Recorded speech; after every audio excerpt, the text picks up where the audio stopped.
Welcome James Krause back to the program. Get ready to face off against Shane Campbell, UFC Fight Night 83. Coming up here. It's in this one's in Pittsburgh, right? Yep, fight? Pittsburgh, Pennsylvania, yes, sir. Have you been to Pittsburgh before? Nope, never been. Okay. Obviously, you're not a Steelers fan. It's a great sports town, though. Pittsburgh is a great sports town. They love their hockey. They love their football, for sure. So MMA as a whole fits kind of right into their mindset. It's going to be one of those little weird spots, I believe, that where you're used to being in, like, you've seen huge crowds, you've seen super small crowds. Yeah. You're going to see a very dedicated crowd here for sure. Like, a lot of guys in Pennsylvania understand wrestling, so they understand hockey, they understand wrestling, so they understand fights, and they understand grappling. Yeah. So they get it. Like, they get the sport. Does that help you at all when you're inside the cage, realizing whether, even if they're booing against you, doesn't make a difference? I know that, but does that help you at all in there when you like the crowd is chanting and cheering and really behind the fight because of so much action? No, not at all. I've been in this game for a long time, so I think one of the things that, and I tell a lot of the younger guys coming up, said, look, when you get in there with somebody else, those people can't help you, either one of you. Whether they're cheering for me or booing for me, I don't really care. It doesn't matter to me. Whenever they get in there, it's just me and him. So those people can't help either one of us. They don't know what it's like. And you know, people talk about when I get in front of the crowd, like, look, man, when you get tired, that crowd don't mean shit, and none of that stuff matters anymore. And so no, I mean, even if I fought in Kansas City, it just doesn't matter. You know what I mean? Like, you know as well as I do, if you've ever fought before, that crowd don't mean nothing to inside the cage. The cage don't care about that crowd. And what I've learned too, you said, you know, that the crowd doesn't know, they haven't been in there, they can't do it. Even the fighters that are outside the cage right now watching you fight don't really understand what's going on because each of us think differently, see things differently. And as I'm sitting cage side, I think, wow, James is crushing this fool. Like, he's just manhandling him. But inside your own person, you're like, holy crap, I got to keep watching out for his left hook because this guy, he's almost caught me twice. And you're beginning to panic, but we don't see it. So even though I've been in there, I still don't know what you're going through. I have no idea what you're going through at that moment in time.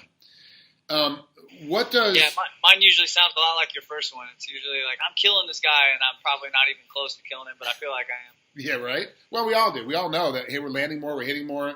He hit me, barely hurt. I cracked him, I saw it hurt him. But the judges see something totally different. And then the crowd sees something totally different.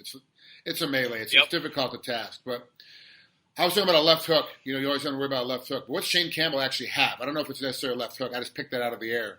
What does Shane Campbell actually have that you might have to worry about?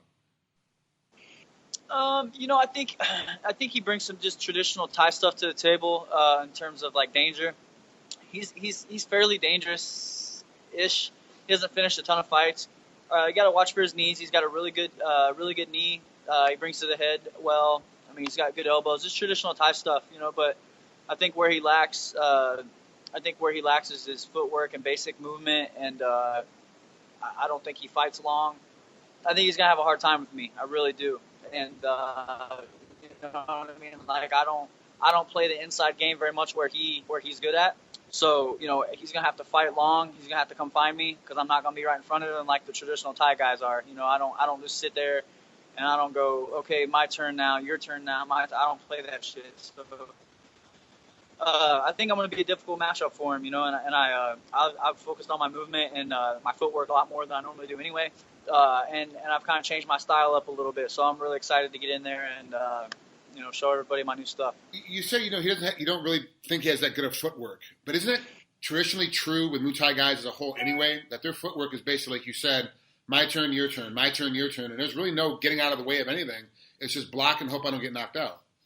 Yeah, and I'm the opposite. I don't even believe in blocking punches. Obviously, there's a time and place for it, but I would rather slip and stay long rather than, you know, this stuff with MMA gloves can still hurt you. You know what I mean? If I do this and I get head kicked, it can still hurt. It still knock me out. You know what I mean? So I'm not a big believer in blocking. I'd rather slip, keep my range, and it's just gonna be. I think it's gonna be a clash of styles, really. You know, he's gonna be right in front of you. His footwork is nothing special. He pressures forward well. You know, but I think I have way more tools in my belt to finish this fight than he does. You're talking about you like to slip and you're not going to block that many punches. You will block obviously if it's late, if you're late and seeing it come at you. But really you prefer to slip and get out of the way. That's easy for you to say when you're 6'2" and you're fighting at 155 pounds. You're 4 inches taller than me and fighting in a lighter weight class than I fought at my lowest. So it's like, that's easy because you're so tall for the weight class. What happens when you're fighting a guy that's long and rangy that's 6'2" as well, the same height as you? Do you have to worry about blocking a little bit more than you normally would? No, that's actually a really good question. The thing is really I don't look at height. Height doesn't really concern me too much. I can be 7 foot tall and fight short, and I don't feel like that there's very many guys, period, in the UFC that fight long like I do. And that's just, I think it's especially the Thai guys. They're taught knees, elbows, and you have to be in a short range to throw that stuff. You don't see any Thai guys throwing jabs. It just doesn't happen. So I'm long even outside of the jab. I'm longer than a boxing jab. So it's going to be a different range for him. I feel like that he's going to have some issues with. Now, he's got a good low kick too, so I have to be aware of that. That kind of opens the range up a little bit for him. Within that jab range will be the low kick available for him. So obviously I know that going in. We made adjustments to handle that, but it's typical Thai stuff, traditional martial arts. It's the same thing when I fought Crookshank. You got to push those dudes backwards. It's just plain and simple. You got good kicks, good flashy kicks, knees, elbows. You got to push them backwards. So I've talked to a lot of the guys you train with, and they say for as good as you are as a competitor, you're still an even better coach when you decide to sit down and coach somebody. Obviously, that's your plan. Once you're done fighting, you're going to go and coach full time. Do you sometimes find yourself wanting to coach a little bit more than train at this stage of your career because you've trained so much, you have so much to give, to give knowledge-wise to other fighters? Yeah, I love coaching. I wouldn't say more than train. I still love training every day. I don't ever miss trainings, hardly ever.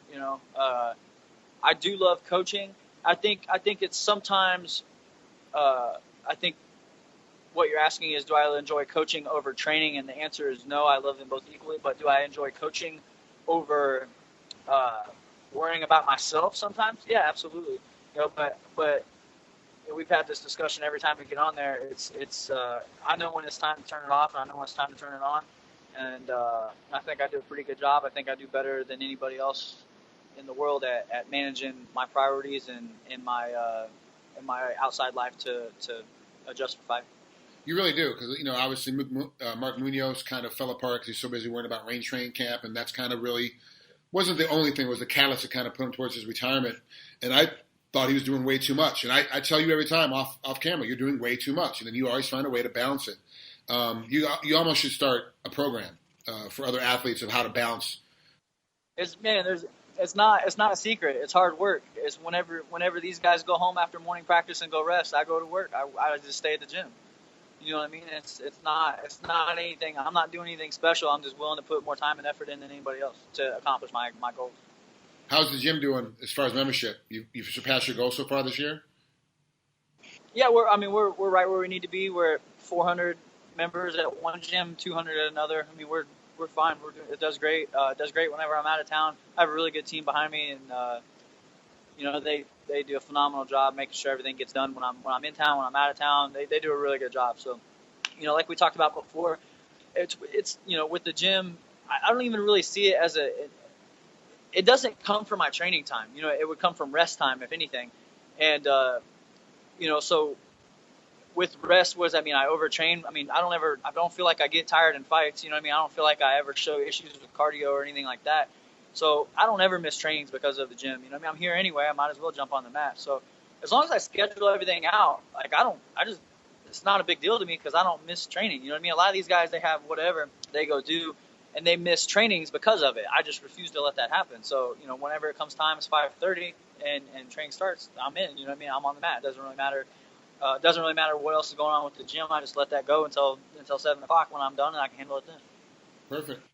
Thanks, James, for coming on here. It's always a pleasure, man. I really appreciate it. Have fun, brother. We'll talk soon. Yeah, thanks, bro. I appreciate it.